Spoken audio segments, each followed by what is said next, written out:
के सभी सवालों के जवाब कमोडिटी मार्केट में देते हैं और साथ ही आपको लॉन्ग टर्म, शॉर्ट टर्म और साथ ही इंट्राडे के लिए क्या करना है ये भी हम आपको बताते हैं। हमारे साथ दो मेहमान हैं कमोडिटी कमेटी के, और दिनेश सोनी हैं, डायरेक्टर है श्री श्याम इंटरनेशनल के, और साथ ही मंडी एसोसिएशन के भी प्रेसिडेंट हैं। आप सभी मेहमानों का बहुत बहुत शुक्रिया। लिखा है कि अगले साल 2025 के दिसंबर तक सोने का भाव कॉमेक्स पर $3000 प्रति औंस का हो सकता है, यानी करीब करीब एक साल में $3000 कॉम सपोर्ट मिलेगा।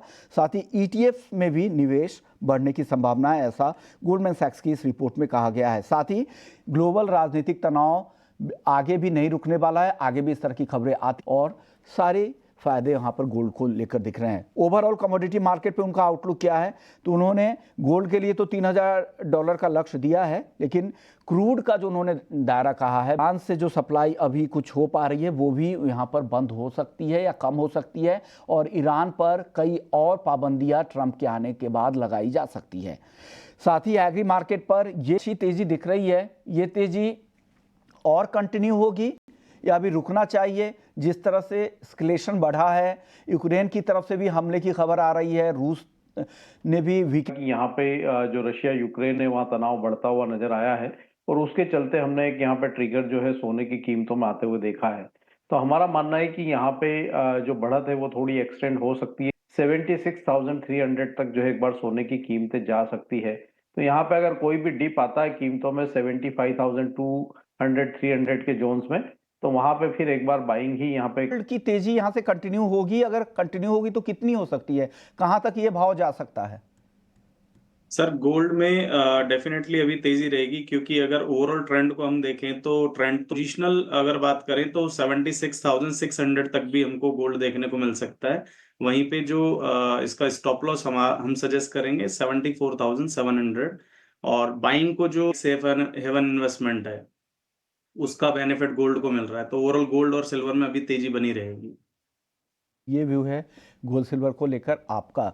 अब बात लेवल्स होंगे, क्योंकि चांदी भी काफी ओवरसोल्ड जोन में थी। हमने 1 लाख तक के स्तर भारतीय बाजारों में आते हुए देखे थे, और वहां से लगभग 87,000 तक के स्तर जो है करेक्शन में देखने को मिले थे। तो ऊपरी लक्ष्य वो 91,800 तक के रखे जा सकते हैं। आपको लग रहा है ये तेजी थोड़ी और बढ़ेगी, 91,800 तक के टारगेट आपको दिख रहा है, लेकिन डिप पे खरीदे, मौका मिले नीचे की तरफ लेने का, खरीद सकते हैं। करंट लेवल है उसे थोड़ा, ये विनोद जी को क्या करना चाहिए क्रूड में? विनोद जी, क्रूड में बेसिकली एक हल्की सी डिप का आपको वेट करना चाहिए। 578070 के लेवल पे हम लोग बाइंग सजेस्ट करेंगे, और इस 216 रुपए पे खरीदी है। मनोज जी क्या करना चाहिए? 5700 के स्ट्राइक की कॉल है इनके पास। रुक सकते हैं, क्योंकि यहाँ पे कल एक अच्छी बढ़त देखने को मिली थी। जिस तरह से रशिया यूक्रेन से 330 तक ये एक बार जा सकती है। तो यहाँ पे एक इनको स्टॉप लॉस जो है मेंटेन करना चाहिए 220 के आसपास, और ऊपर 300 से 330 के रेंज में आए तो वहां पे मुनाफा वसूली की सलाह रहेगी। तो अभी 800 पे तो 810 रुपए का ही टारगेट होना चाहिए, और हाईएस्ट हम लोग कल के हाई को भी देख सकते हैं टारगेट में 813, क्योंकि वो एक स्ट्रिक रेजिस्टेंस जोन बन रहे हैं 810 से 813 के। क्या रहा है, क्या सोयाबीन का भाव 5,000 रुपए तक हो जाएगा? मनोज जी क्या लग रहा है? सोयाबीन का भाव, सरकार के बयान तो काफी ज्यादा आ रहे थे महाराष्ट्र चुनाव की वजह से, क्या लग रहा है सोयाबीन की चाल आगे क्या हो? आई थी तो उसके चलते कीमतों में फिर एक बार दबाव देखने को मिला था।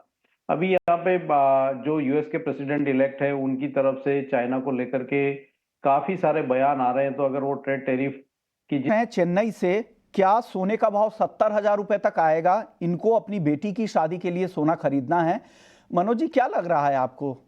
उनके पास अगर 15-20 दिन का समय है, दिसंबर तक $40 जो है वो कॉमेक्स में काफी स्ट्रॉन्ग सपोर्ट है सोने के लिए, और उस लिहाज से भारतीय बाजारों में 73,000 72,500 एक स्ट्रॉन्ग जोन है, और 73,000 के आसपास 90,000 तक का रखा है सोने में। तो आगे मजबूती की काफी संभावनाएं है। ये जो गिरावट आई है बाइंग के लिए एक अच्छा मौका है। 70,000 के भाव हाल फिलहाल आते हुए नजर नहीं आ रहे हैं। तो यहाँ पे जो है आसपास, या गोल्ड अपना रिसेंटली 77,500 तक हाईएस्ट मुझे लगता है गोल्ड, इससे ऊपर नहीं दिसंबर। नीरज हैं दिल्ली से, नेचुरल गैस बाई या सेल? तो फिर वहां पे फ्रेश बाइंग जो है देखने को मिलेगी। तो ये लेवल का जरूर ध्यान रखें, और वर्तमान लेवल पे यहाँ पे एक बार मुनाफा वसूली कर सकते हैं। अगले कॉलर है नवीन कोठारी हैं, 10 दिन के लिए जानना चाह रहे हैं। और वो जैसा कि अभी सर ने भी बताया कि गोल्ड में भी हो चुकी है और सिल्वर में भी हो चुकी है, तो इस टाइप के लेवल्स एज सच तो नहीं दिख रहे हैं। दूसरा रीजन ये भी है कि जो वॉर टेंशन है उसकी वजह $80 LME के ऊपर बनी हुई है और 790.45 का जो स्तर है भारतीय बाजारों में उसके ऊपर है, वहां तक लॉन्ग में बने रह सकते हैं। लेकिन अभी अपसाइड थोड़ा लिमिटेड नजर आता है क्योंकि जो LME वेयरहाउस स्टॉक और जीरे की हमारे साथ बातचीत करने के लिए दिनेश सोनी है, डायरेक्टर है श्री श्याम इंटरनेशनल के। दिनेश जी बताइए, क्या रिपोर्ट है आपके पास, क्या खबर है, सोइंग की रिपोर्ट क्या है? सबसे पहले धनिया से शुरू होगी। उसका कारण है वेदर। अभी गर्मी, टेम्परेचर बहुत हाई है सब जगह। टेम्परेचर हैवी होने से अभी तक जीरा और धनिया दोनों की बिजाई बहुत कमजोर हुई है। जैसे जो पिछले साल इस टाइम तक धनिया और जीरे की बिजाई हुई, उसके मुनाफा वसूली आ सकती है, लेकिन नीचे लेवल पे लेके भी व्यापार करना चाहिए। धनिया मेरे को 2025 के लिए बहुत अच्छा लगता है सर। धनिया यहाँ पे अभी तक जितने भी एक्सपर्ट से बात कर रहे हैं उनको लग रहा है कि 2025 के लिए ये काउंटर बेहतर है। पोजीशन है जीरे के अंदर की क्या है, अभी तक जैसे अपन उम्मीद कर रहे थे कि सोइंग टाइम पे नहीं हो रही है, वो सोइंग गर्मी की वजह से सोइंग जीरे में भी कम हो रही है। तो लेकिन जीरे में मेरे को लगता है सोइंग ज्यादा है, तो किसान की सप्लाई के आधार पे बाजार चलेगा। और मेरे को लगता है जो 1 महीना क्रॉप लेट हुई और रमजान भी इसी महीने, मतलब फरवरी में 28 फरवरी को रमजान है, तो मेरे को उम्मीद है रमजान की ग्राहकी भी शीघ्र आएगी, तो इसलिए ज्यादा बड़ी गिरावट नहीं, यानी दायरे में रहेगा। और धनिया में 2025 में अच्छी तेजी दिख रही है। दिनेश जी को शुक्रिया सर, आपने वक्त दिया, हमारे दर्शकों को गाइड किया कि क्या करना चाहिए। आप बताइए मनोज जी, धनिया और तो फंडामेंटली इस कमोडिटी के काफी मजबूत है। 8,450 तक के लक्ष्य के लिए इसमें बने रहना चाहिए। अगर वहां पे फ्रेश ब्रेकआउट होगा तो फिर हम एक बार 9,200 तक भी कीमतों को जाते हुए देखेंगे। जान लिया फंडामेंटल व्यू भी। अब हल्दी की बात करते हैं, जहां पर 2 दिनों में 7% तक का उछाल दिखा है। हल्दी का दिसंबर वायदा 14,300 के ऊपर पहुंच चुका है।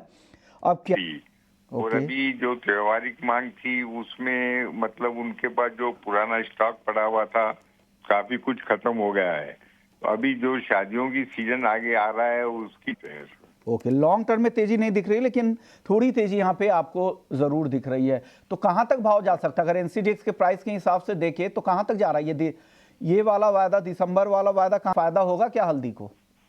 ऐसा अभी जो नई फसल है हमारे पास 15 जनवरी के बाद शुरू हो जाती है, और अभी जो फसल खड़ी फसल है काफी अच्छी, जो भी केला है दिसंबर तक का है, उसके बाद तो धीरे धीरे बाजार टूट ही सकते हैं। ओके, चलिए, तो ये व्यू है हल्दी को लेकर। शुक्रिया, आपने वक्त निकाला पूनम जी और बताया कि क्या इस। चलिए, एक दर्शक भी है, प्रवीण है पुणे से, हल्दी का आउटलुक जानना चाह रहे थे। आउटलुक तो आपने समझ लिया पूनम जी से, अब प्राइस आउटलुक समझ लेते हैं मनोज जी से। मनोज जी, आप बताइए क्या लग रहा है हल्दी में क्या होगा आगे?